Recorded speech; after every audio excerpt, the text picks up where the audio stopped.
Hello everyone, and hello to all my young friends who are studying in intermediate and they are watching this video. My name is Salman, and very recently I started this online educational platform.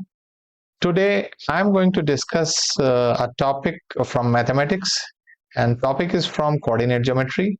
Name of the topic is locus. So let's learn about locus. Locus is the first chapter of coordinate geometry, and it's extremely important because most of the things which we have in coordinate geometry, be it straight line, a pair of straight lines, circle, ellipse, parabola, hyperbola, they are all locus. But unfortunately, some of the students skip this topic considering it as unimportant, but it's not so. So, starting with the definition, generally two definitions are mentioned in books. One definition states that locus is the set of points that satisfy the given consistent geometric condition. That means it's telling it is set of points. And in some books, it is written like that. Locus is path of a point which moves satisfying consistent geometric condition. In fact, both these definitions are the same thing. There are two ways of saying the same thing. So please don't get confused, and I'll explain you how both these statements are same. Now, let's assume that one is told to walk on a road from A to B, and A and B are middle points of the road in such a way that he should always remain in the middle of the road. This is the condition, that the person has to remain in the middle of the road and he is to walk from A, which is middle of the road, to another point B, which is again in the middle of the road. Please don't worry, there is no traffic on this road. So how will he, take the path? He will walk like this, because the condition is that he has to be on the middle of the road. So this is going to be his path. I am showing by big red dots, but they'll be extremely small and very close just to show you. So either you take all these red dots, collection of these red dots, which will be infinite in numbers, or you join these red dots by this white line. So both these represent his locus, either red dots or the white line. So normally the easiest definition is locus is nothing but it is path of a point which moves satisfying a consistent geometric condition. That is the definition which should be on your mind, which you should remember. Now take both the definitions which are mentioned in the book. The first definition, it says that locus is a set of points, means we take all these red points, right? Or locus is the path of the point. That means this white line. They are more or less the same. So these two definitions which are mentioned in the book, there are two ways of writing the same thing, because I still remember one of my students when I told him this definition, because this was what we were taught. So he said, no sir, that there is another definition which is written in the book. I said, what? The locus is the set of points. I said they are the same thing. So please don't get confused. If you see any of these definitions, they are the same thing. Now let's take some examples of locus. First example, a point P moves such that its distance is always r from a fixed point O. Say this is the point P and this is a point O. Now P moves in such a manner that its distance from O is always R. So wherever the P is, the distance is always going to be this distance, for example, will be R if the point P is here, and if the point P is here, distance from O will always be, R. So how will the path of P look like? It will be like this, right? So this is the locus of point P, which I have drawn in blue color, and you can easily make out the locus is a circle with radius R and center as O. All these examples are the standard examples, so please listen very carefully. A point P moves such that it is equidistant from two fixed points A and B. That means if this is the point P, one point is A and another point is B. So P moves in such a manner that whatever its distance is from A, the same distance is from B. That means if this is A, D, this is also D. Now how is it going to move? If it moves like that, when it is going to touch the line, this distance will also be equal. Now just look at these two triangles, this triangle and this triangle. Now both these sides are D. This side I have already told that these sides are equal, third side is common. Then these triangles will be congruent and this angle will be equal to this angle. Now since this total angle is 180, so this angle will be 90 and this angle will also be 90 degrees. That means this line, the locus of the point P, is going to be the perpendicular bisector of AB. Another example, a point P moves such that it is always D units from a straight line AB. This is point P, this is straight line AB. So if the distance of P is D, then it moves in such a manner wherever it is. Suppose it is at this place, this distance means perpendicular distance, right? This distance will also be D. So this is going to be locus of point P shown in blue color, and this distance will always remain D wherever P is. That means the locus of P is a line parallel to AB. Another example, a point P moves such that it is always equidistant from two intersecting lines AB and CD. This is AB and this is CD and this is the point P. Now it moves in such a manner that its distance, if this is D, then this is also D. So it will move such that it's going to pass through intersection of AB and CD, because at this moment its distance from both this line will be 0, right? So now you see in these two triangles, this side is equal to this side is common, this is 90 and this is 90. That means this angle is equal to this angle. That means both these angles are equal.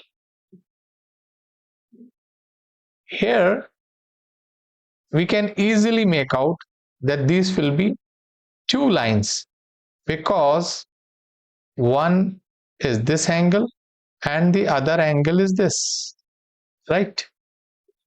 So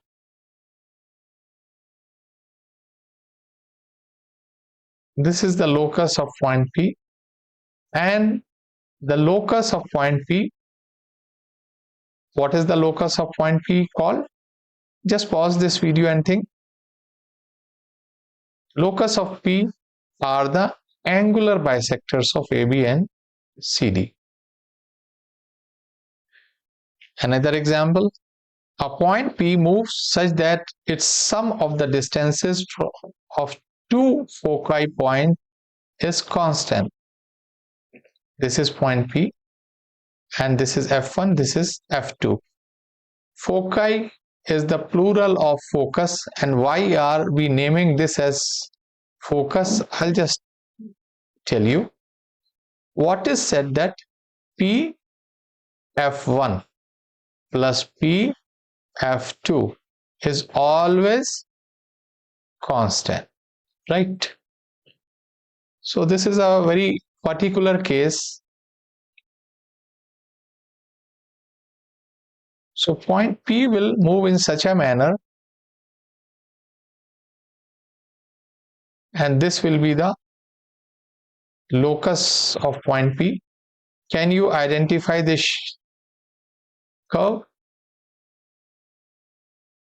Anyway, pause the video or think about that. I'll just tell you in a short while. Locus of P is an ellipse. This is the shape of ellipse, and if you join F1 and F2 and you take the midpoint and draw the perpendicular line here, like this. So these two lines are called the axes of ellipse. This is the major axis, the bigger one, and this is the minor axis, and these are focus. This is another focus, and if you put together they are called foci. That is why we have named them as F1 and F2 focus.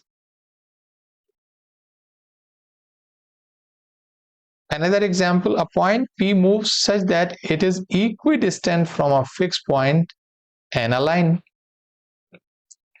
This is point P. This is a fixed point F. Here again we have named it as F, and this is the line. So that this line is called directrix.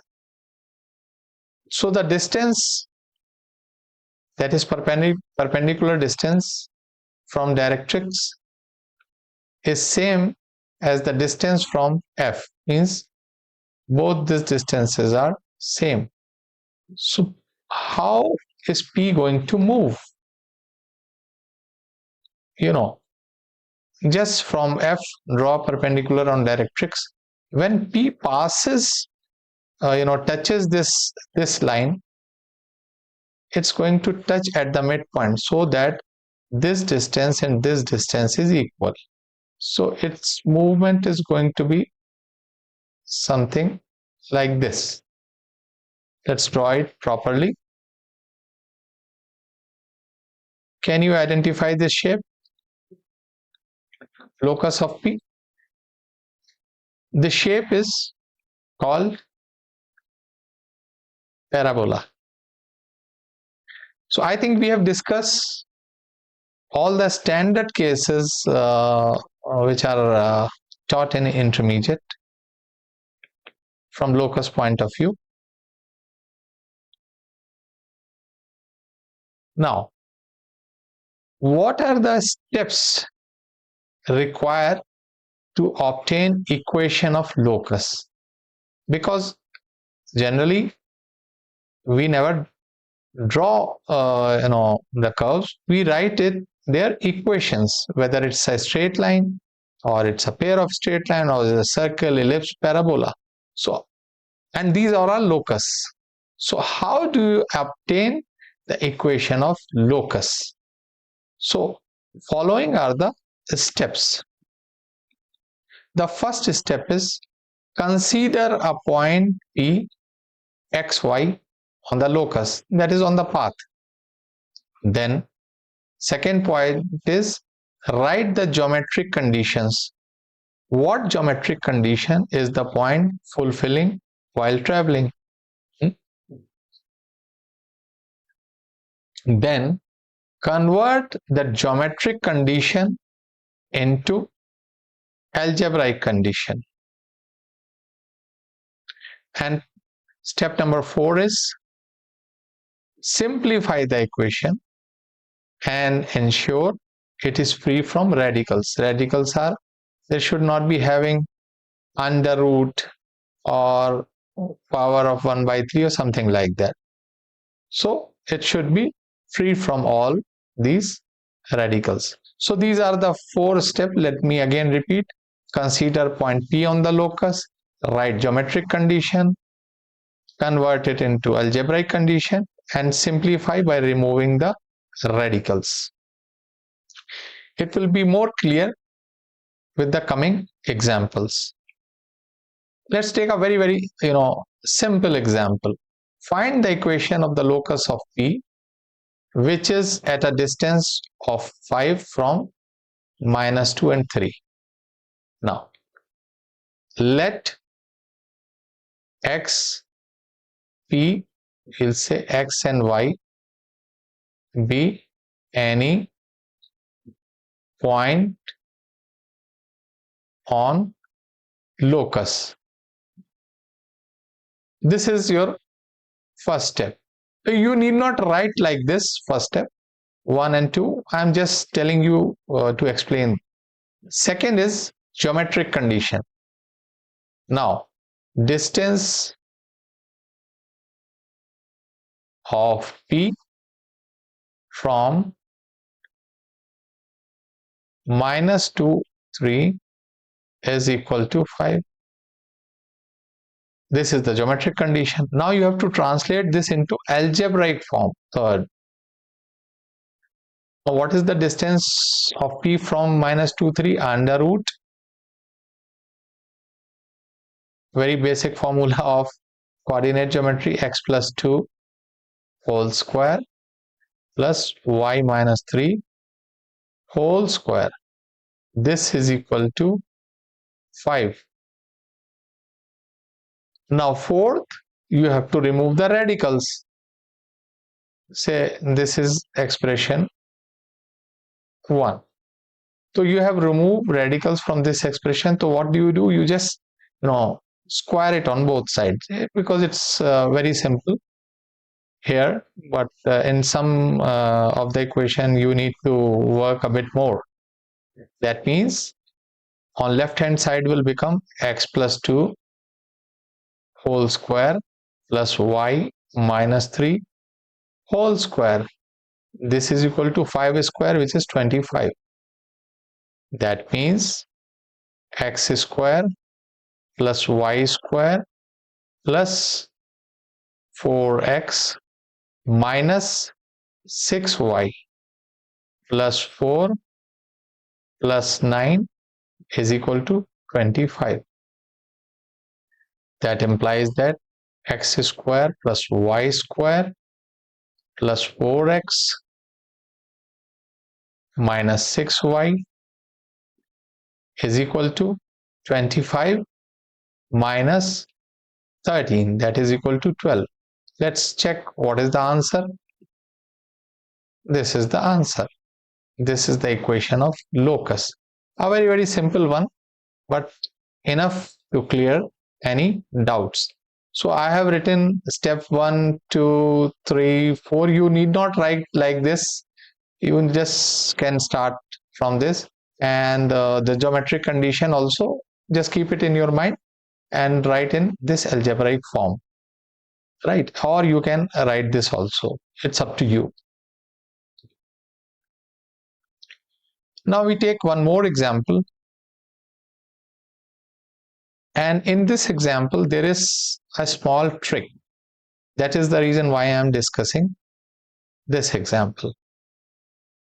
Find the locus of a point such that the sum of its distances from 0, 2 and 0, minus 2 is 6.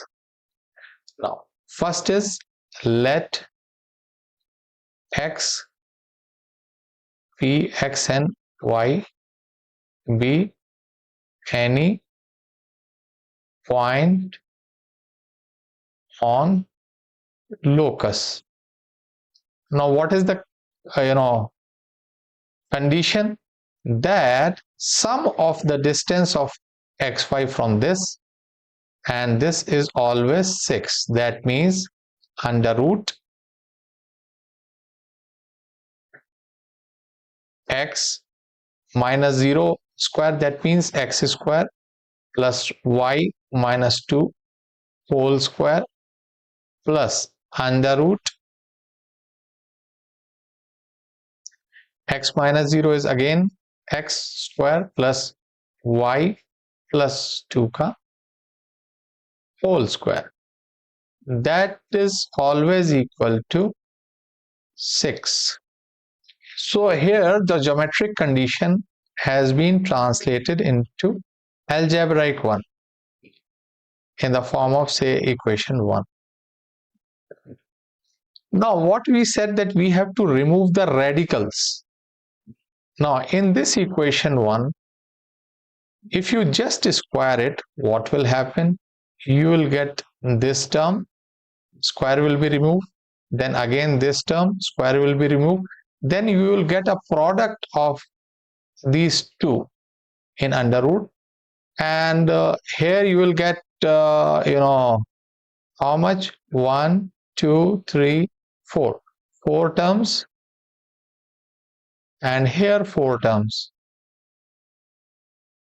So the product again under root will be 4 into 4, that is 16 terms, and this will make it complex if you just square it like that. So what we are going to do, we'll have a small trick. If you get this kind of problem, what you should do, don't square it like this. Just take any one of the term, either this or this, to the right hand side. Now just see, I take this term. So what will be there on the left hand side? X square plus y square minus 4y plus 4. This will be equal to under root. This will be under root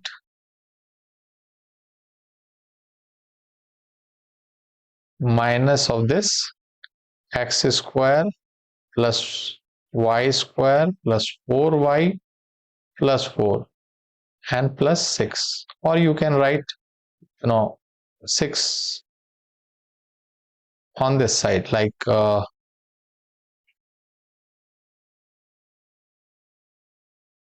just put 6 here, 6 minus. Now you square this. So what will happen? X square plus y square minus 4y plus 4. This will be equal to x square plus y square plus 4y plus 4 minus 12 under root x square plus y square plus 4y plus 4 and plus 36. X square, y square, they will get cancelled out. 4 also. Now take this 4y and 36 on the left hand side, which will imply minus 8y minus 36 will be equal to minus 12 under root x square plus y square plus 4y plus 4. Now again minus will get cancelled, and you can take 4 common also. That means 2y plus 9 is equal to 3 under root x square plus y square plus 4y plus 4. Now you can square this expression. So 2y plus 9 is equal to 3 x square plus y square plus 4y plus 4. So we'll write it 2y plus 9 is equal to 3 under root x square plus y square plus 4y plus 4. Now you just square it. 4y square plus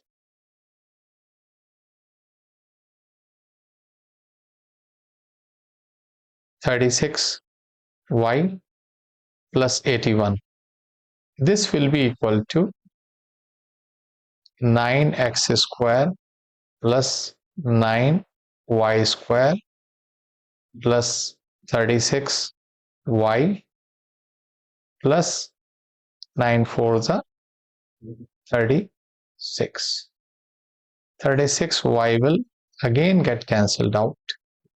So the expression will be 9x square plus 5y square is equal to 81 minus 36. 9x square plus 5y square is equal to 45. So this is the equation of locus. Let's check the answer, and this is the answer. So you have seen that the small trick which we used here, that has made it quite simple, and